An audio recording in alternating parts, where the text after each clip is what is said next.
This is a 2012 Chevy Impala, the one with the 3.6 engine. And on this one, customer came to me stating that basically the transmission is messed up. They need the transmission.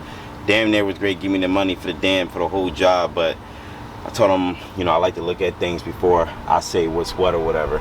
So my analysis, me looking at everything yesterday, as you can see, this has a new axle. The old axle was busted apart, boot was ripped, grease was completely gone on both ends, and not only that, this shaft was damn near was great to separate from like the housing where like the little roller bearings go into this little housing thing that connects into the transmission. So pretty much it's about to separate. So axle, we put it in drive or reverse, the axle will spin but the wheels won't move. But remember, where the joint meets on the outer part, it was completely snap broke. Everything would just free spin. So I was able to get a new axle from Autozone. I think it cost about like $120 something and some change, 120, 130 maybe, I don't know. But you can get it from your local parts store. Make sure you get the correct engine size, because this body style comes with like literally four different motors, most likely 3.5, 3.9, 5.3, and the 3.6. Even though the subframe and the suspension are always going to look similar, the axles won't be the same, most likely. So make sure you get that part right. Just when I was in the store, I was ready to get one for a 3.9. Just make sure it's 3.6. So I'm going to be taking this axle back out. So I figured I'd do a how-to video to show you guys how to remove the axle. And the reason why I'm moving the axle back out again after I installed the axle, because I'm going to show you in a second, but there is a like a part of this frame, like the collar maybe, I don't know if I'm naming it right, but for where the lower control arm, the right side of the lower control arm bolts up to, it's like some type of collar or something like that, or basically a welded bracket onto the frame. A piece of it is sticking up and is rubbing up against the axle. The old axle, the clamp broke off, cool. This one is on its way of breaking off, but it's rubbing. It is twisting the boot around. That you see this boot look like it's been moved. I want to have to like rotate this back around straight, so that way it don't look all flimsy. So pretty much to get started, you just probably move like maybe 3 or 4 things. For the most part, you got these 2 nut and bolt combos set up. It's 21 millimeter. Make sure you get something like pliers to lock in on the other end. Don't worry about putting a bolt in on the other side. You cool, but just put something on it to stop it from free spinning. 32 or 33 should work. And then I believe that's all you really need. Take off 1, 2, 3, and that's it. You're gonna need a hammer, pry bar. I use electric impact gun to get the wheel off. I'm gonna be using that to get the strut bolts off as well. Then make sure you get a catch can or something to catch the fluid for when it leak on the ground, because it will be like probably like at least like a quart or 2 quarts that will be coming back out. And so if you want to reuse it again, you can, or you just want to add to it. Me, I won't be using it. I'm just going to be adding to it. I don't like reusing old fluid, especially for contamination purposes. I always like to pour new fluid in there. That's fine. So when we pour new fluid in, this Dexron 6, don't put 5, don't put 4. Make sure you put 6. It's always said that do not use impact tools on when you tighten up the axle nut to the hub bearing. Me, we all know, if you've been watching my channel for a long time, you already know that I don't give a f. So bam, solves that problem. People be crying, acting like little f***ers and stuff like that, like over stupid stuff, and you're trying to get all technical and everything. Obviously you ain't that person doing this every day for you to be making stupid comments. So don't be leaving stupid unless you want stupid responses. And that's that. Cool.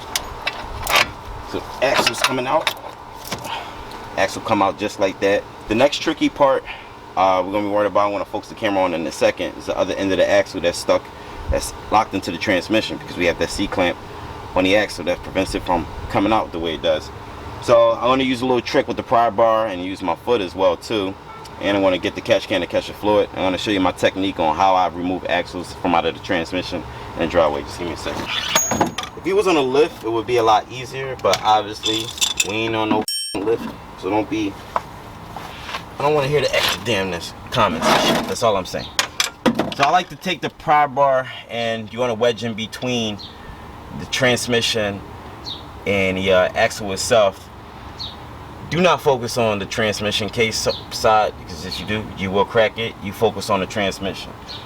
Or you can get away with using a pickle fork or anything that could wedge it out, or just follow me. You see how I got it wedged? Hopefully you can see with the GoPro. You see how I got it wedged like right there, and I'm on the ground. So what I'm gonna do is I'm just probably just gonna do like a light kick on it, and that's just gonna be that. So let me make sure that is correct, and make sure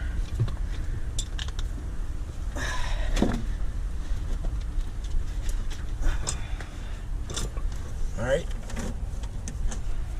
So 1, 2, 3. Oop, that didn't work. Gotta do it again. Ready? 1, 2. All right. I got it to buzz just a little bit. Ready? 1, 2. All right. I got it to buzz just a little bit, but that was enough for me to go ahead and pull it out some. Actually, get my pry bar.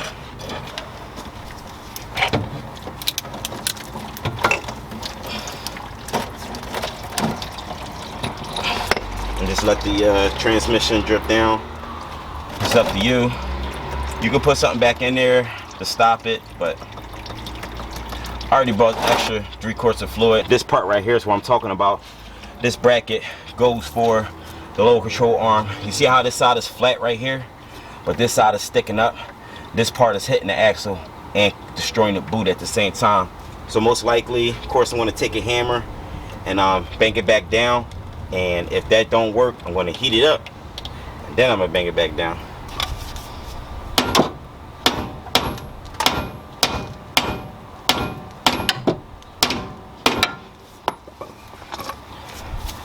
So as you can see, literally took me like 5-6 whacks, but I was hoping I didn't have to get my 16-pound sludge hammer, but was able to use my 4-pound hammer when I got from Harbor Freights, and bam, got that knocked down some. So now I'm able to put the axle back in, and to get the axle back in, simple, but first I need to straighten out my boot, because you see how off my boot is, and I don't want any other problems.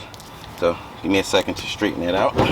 Key to getting the axle in, it's really all about going in straight. Make sure your C-clip ain't damaged, bent or cocked, whatever, crooked.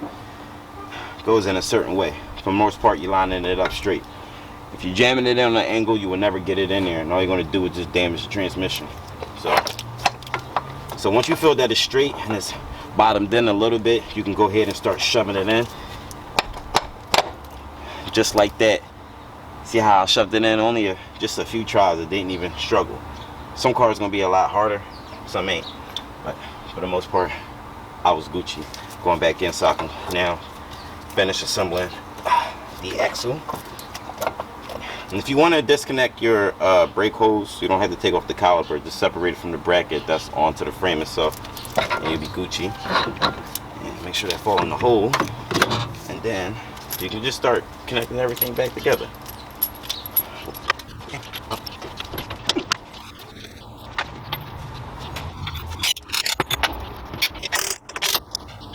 Alright, so that's all she wrote. Ain't nothing else for me to really talk about. Don't forget to top off your transmission fluid. There's a dipstick located on the side transmission pan that's mounted in front of the transmission, not at the bottom. There's an integrated dipstick. All you gotta do is twist the cap off, and it's built into the cap. And check your levels off. Make sure you do it on a level surface. Don't do it on a hill or nothing like that. Make sure everything's straight, and make sure you check it when the fluid is hot. There will be a difference in level when the fluid is hot. But since this horn is going off, getting on my nerves, my name is Leekautorepair, and I'm getting out of here. Make sure you guys hit the like button. Make sure you guys subscribe, and you guys can follow me on Instagram.